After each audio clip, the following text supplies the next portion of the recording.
ओम नमो भगवते वासुदेवाय। प्रिय श्रोतागणों, भगवान विष्णु और माता लक्ष्मी की कृपा सदैव आप लोगों पर बनी रहे। आज हम श्रवण करेंगे वैशाख मास महात्म्य के 15वें दिन का अध्याय।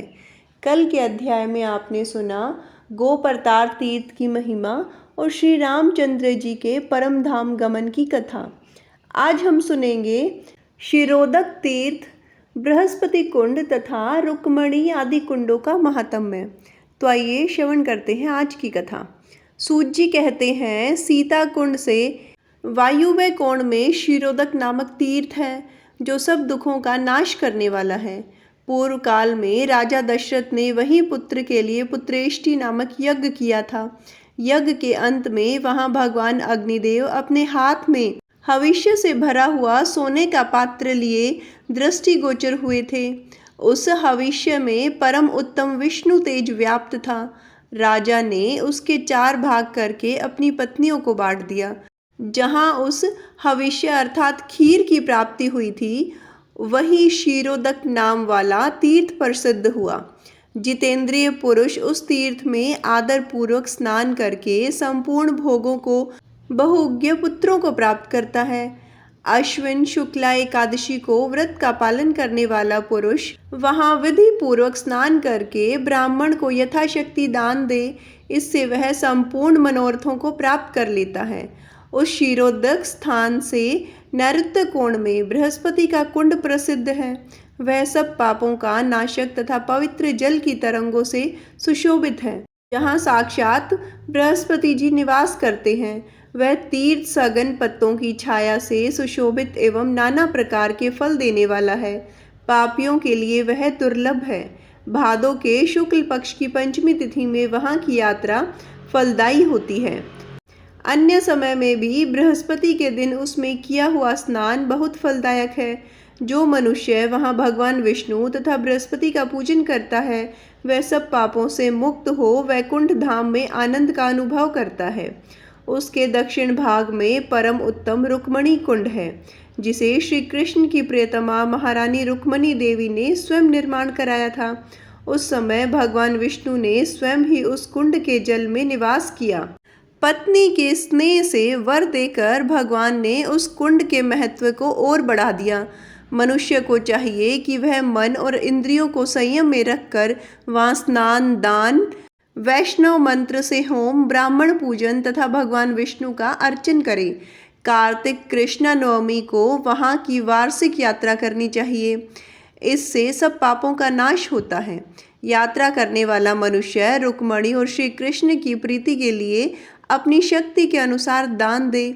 वहाँ शंख, चक्र, गदा एवं पद्म धारण करने वाले भगवान लक्ष्मीपति का इस प्रकार ध्यान करना चाहिए। भगवान के श्री अंगों में पीताम्बर शोभा पा रहा है। वे वनमाला पहने हुए हैं और नारद आदि ऋषि उनकी स्तुति करते हैं।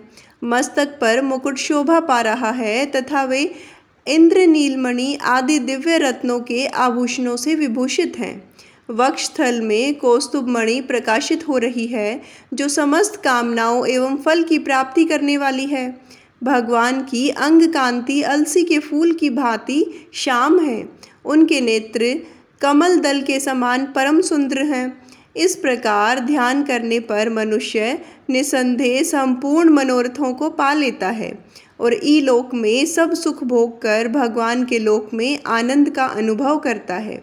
रुक्मणी कुंड के वायुव्य कोण में धनयक्ष नाम से प्रसिद्ध उत्तम तीर्थ है। पूर्व काल की बात है, विश्वामित्र मुनि ने राजसूय यज्ञ करने वाले राजा हरिश्चंद्र से दान में सारा राज्य ले लिया था।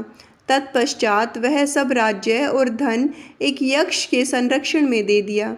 किसी समय पर बुद्धिमान विश्वामित्र मुनि उस यक्ष पर प्रसन्न हुए और बोले, यक्ष, यह तीर्थ धनयक्ष के नाम से प्रसिद्ध होगा।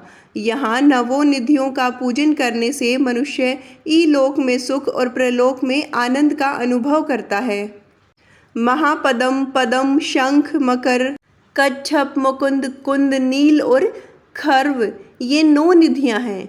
इन सब का इस कुंड में निवास होगा। यहाँ जल में निधि लक्ष्मी का पूजन करना चाहिए। माघ कृष्ण चतुर्थी को यहाँ की वार्षिक यात्रा होनी चाहिए।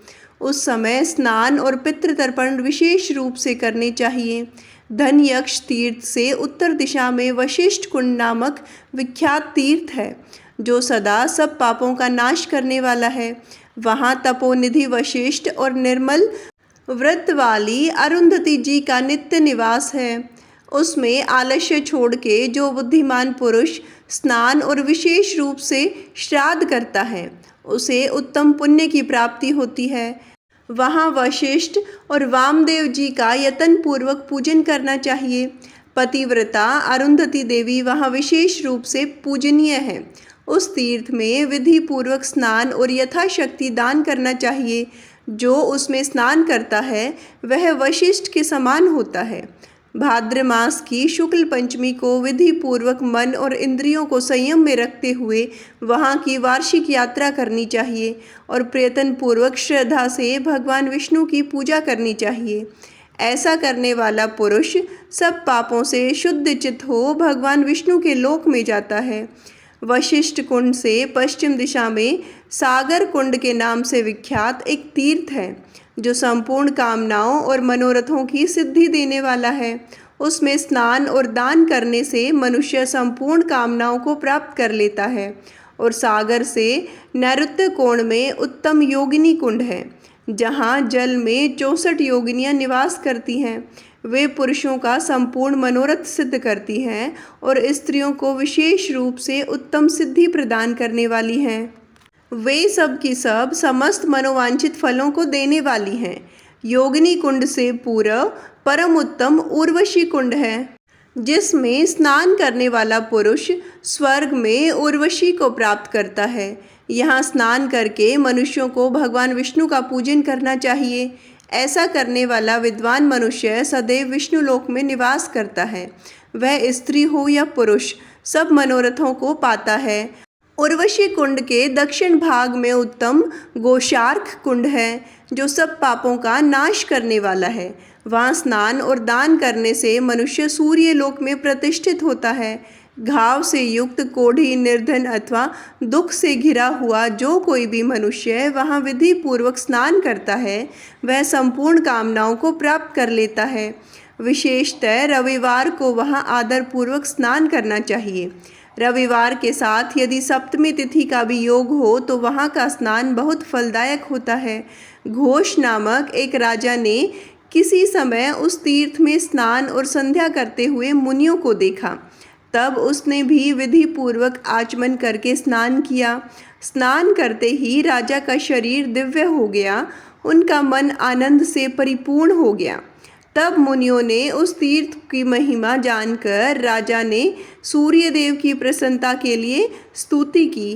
राजा बोले, देव देवेश्वर भगवान सूर्य, आपका स्वरूप सच्चिदानंदमय है, आपको नमस्कार है। आप संपूर्ण जगत को उत्पन्न करने वाले तथा जगत को आनंद देने वाले सूर्यदेव को नमस्कार है। आप प्रभा के निकेतन तथा दिव्य रूपधारी हैं।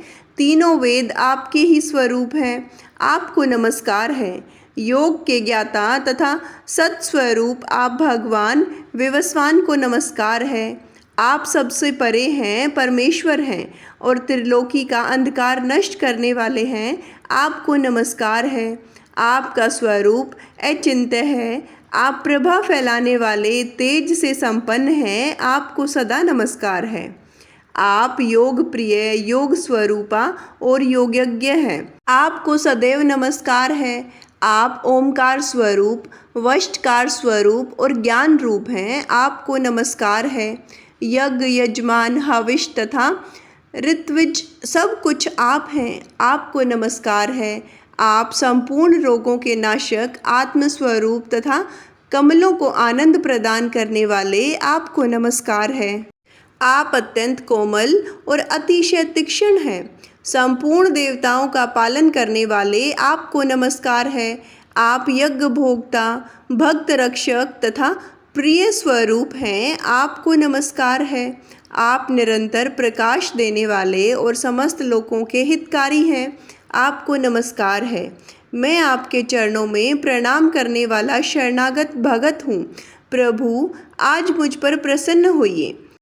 इस प्रकार स्तुति करते हुए अपने भगत राजा घोष पर भगवान सूर्य प्रसन्न हो गए और भगत का प्रिय करने की इच्छा से सहसा प्रकट होकर बोले, राजेंद्र, तुमने जो यह सत्वन किया है, इसे जो मनुष्य पढ़ेंगे उन पर प्रसन्न होकर मैं उनके सब मनोरथों को पूर्ण करूँगा।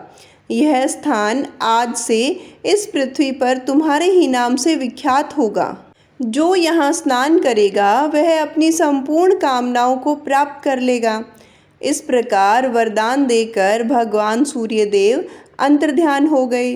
राजा ने भगवान सूर्य के शरीर से प्रकट हुई दिव्य सूर्य मूर्ति लेकर वहाँ उसको स्थापित किया और स्वयं ही उसकी पूजा की।